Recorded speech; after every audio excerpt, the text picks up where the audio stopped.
This is how it starts. Do not, under any circumstances, touch that money unless it is to pay off whatever credit cards you have racked up on this venture. Welcome to Unstoppable Podcast with Harry Sardinas, inspiring conversations with influential millionaires, investors, thought leaders, entrepreneurs who are making a massive difference with their innovative products and services, and sharing the challenges and wisdom of how they sold their first million.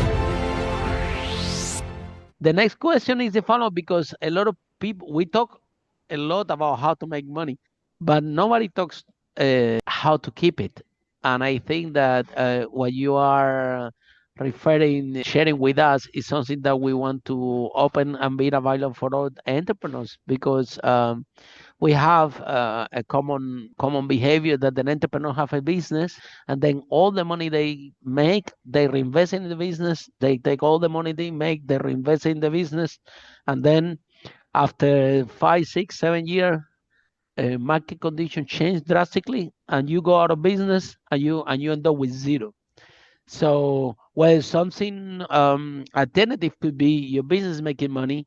You use that money, you buy an asset, you buy a property at least, and with the rent that this property is producing, you can use it for marketing, or you reinvest it somewhere else. The point of the story is that the entrepreneurs, they are not aware about the big risk that is involved in having your own business, and all the money you make it and reinvest your own business, because literally you can go out of business. So diversify and move it into different vehicles. We make, at least if they both few properties and they get in rent and they're using the rent for marketing, if they go out of business, at least the houses are there and the rent continue. So what's your view on this? Because everybody talk about how to make money, but nobody talks about how to keep it. And this is as important, because you share with me, you have lost millions, done it as well.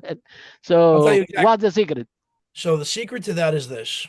Your ambitions need to be as equal as where you are right now. So let's say you have a $378,000 lifestyle, right? This is your lifestyle per year. You want to keep growing. You want to keep growing. That's fine. That's perfect. This needs to stay rock solid. This cannot be touched at all. This is your fortress of solitude. This is, in the movie The Gambler with Mark Wahlberg, every schmuck knows what to do with 2 million. Guess what? This is your fortress. This cannot be touched. So as this needs to go up, for how high you want to play this game, you need to have your back door covered. Especially if you're an entrepreneur, because you need to know the risks involved in having and owning a business. Regardless that it's making money and it's working, a competitor can come, anything can happen. So you have to plan for a rainy day, like people say, right? Yep. So what does that mean? It means that you not Did you plan, Andrew, when you were young and you went to Wall Street? Oh no, I didn't plan at all. I didn't plan anything. Because nobody talks about this. Nobody talks. They told you, Andrew, look, be careful. You're going to Wall Street, you're going to make millions. Hold on a minute, all this money, use it wisely, put it in the annuity, what you just sharing with me now, yeah? And why you giving us lesson now, I know for the fact that only the people that talk about this is people that know for the fact how having it and losing it, yeah? All right, so here's a topic I want to discuss that's really important that doesn't get discussed. Ladies and gentlemen, consider this the conversation the night before the very next day, and I'm going to tell you what that feeling like. You're going to go to bed tonight.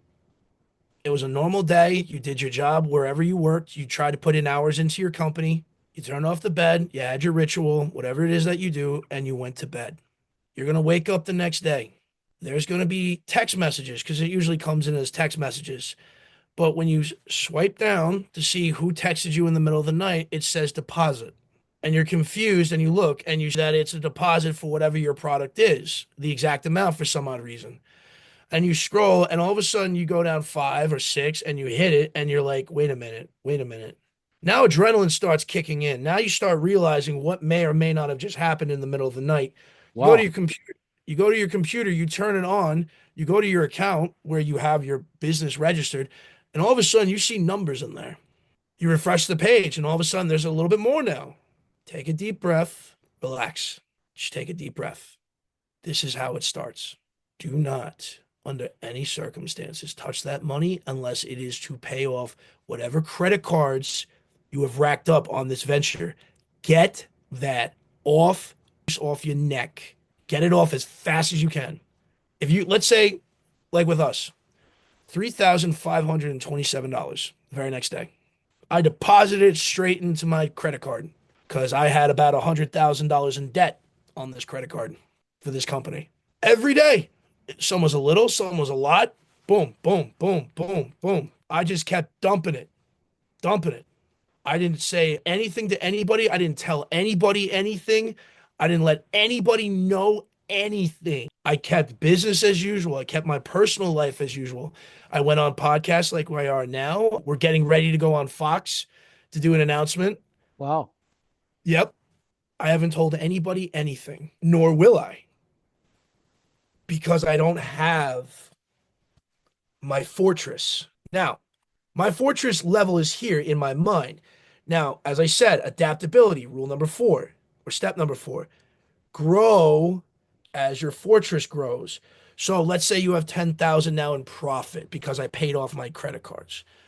$10,000 in profit is no longer profit. That's operational cost. Now you have to put into marketing because now, and this is the flow of money, you found the channel in which you can now extract. Now, what you need to do is what they do in the old days when you found water. Keep digging and wall up with rocks the well. Solidify the well. Now you found the water. Solidify it. Don't let it go away. Open up the hole. Whatever marketing strategy you had, double it. Whatever campaigns you were running, triple it. You've got some money, bam, hit it. You now have it. You've now hit the target. Hit it. Just keep pounding it. Because don't think this is your money. It's not.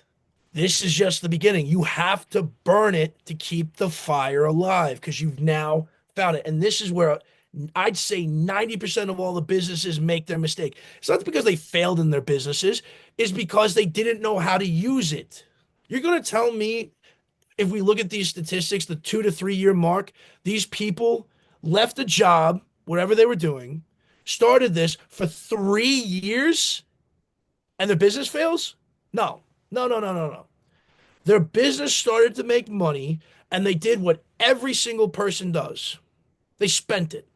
We just lost business. No, you didn't lose business because you didn't open up the hole. The flow of money is constantly moving. You need to give it a big enough hole to keep flowing in your direction. That's what you're doing. Or otherwise, you know what you're going to be doing? You're going to be spending all your time digging holes again, looking for it. Once you have it, don't let it go for anything. That's the Yeah. secret. Don't let it go for anything. So then, Andrew, how you learn that secret? Do you The read any secret? book? Do you have any mentor? Do you how to you in a way? Because I think that the other day somebody in this attended to this broadcast, he exited in a tech company. Yeah, that by the way, So, one out of five guests from this podcast are tech entrepreneurs. So we are very supportive on tech businesses, and yeah, you can become really wealthy doing tech businesses like yours. However, be aware of the risk because tech is really competitive and really risky, but there is a good chance if you keep it tight. If you listen what Andrew is sharing here, it's very important to plan your finance, yes, and especially when you're doing a tech product, keep it tight, keep your expenses to the minimum. Remember, when you're doing an MVP, it's a minimum viable product. Everyone in tech forget about this M, and they spend a lot of money creating this what we call it the MVP, minimum viable product. So financial planning is key in order for entrepreneurs that are starting the business, because you need to know exactly, like I'm doing sharing, you need to know what is the end point, what is your exit, how much you need. For example, it's very powerful what you shared. You tell me, Harry, I only need 5 million, because with 5 million, I know exactly what to do to my 30 million in 30 years, you said, right? So, so Very- at the end of the day, you need to have a plan, yeah, and you don't need as much money as you think you need if you have a plan how to what to do with the yeah. Follow us for more interviews with world's most influential, audacious entrepreneurs that overcame challenges and adversity, providing you with the blueprint of how they sold their first million so you can grow your business exponentially.